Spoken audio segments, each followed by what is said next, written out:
we were raised to be absolutely supportive of each other. But we're actually, of course, sisters who practice law. Right. Real sisters, real lawyers, really good advice. Unintended. Unintended.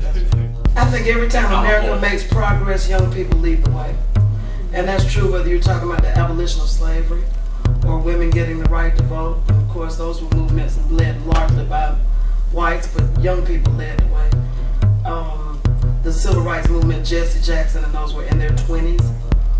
Andy Young was older and he was like 27 or something. So it's always young people who lead the way toward change. And what was interesting about that, Ambassador Young did not win the governor's race. He only won 2 counties. So anytime somebody would say something to me about John Dale Jones, of course she was the director of the NAACP in Atlanta for years and years and years. Very highly respected. Jesse Jackson says that Joseph Lower was the smartest person in the civil rights movement.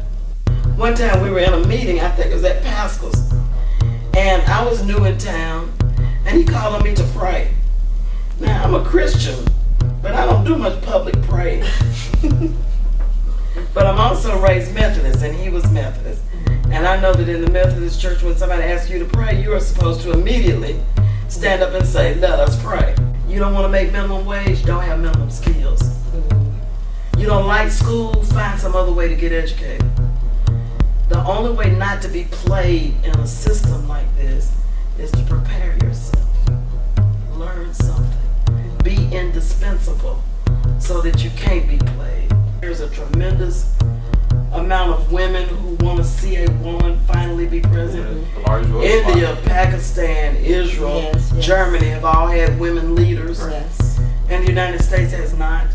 NCNW has an elegant legacy. It was founded by Mary McLeod Bethune 80 years ago exactly this year. It was taken over by Dorothy Height, who became an institution herself. The only woman in the room when Martin Luther King met with Jack Kennedy about the Voting Rights Act and about the March on Washington. Somebody asked me, said, you're going to revitalize it. I said, well, the thing that's got 200,000 members and 245 chapters is alive and doesn't need to be revitalized. You are watching FEG Entertainment on ATL4-sportsvision.com.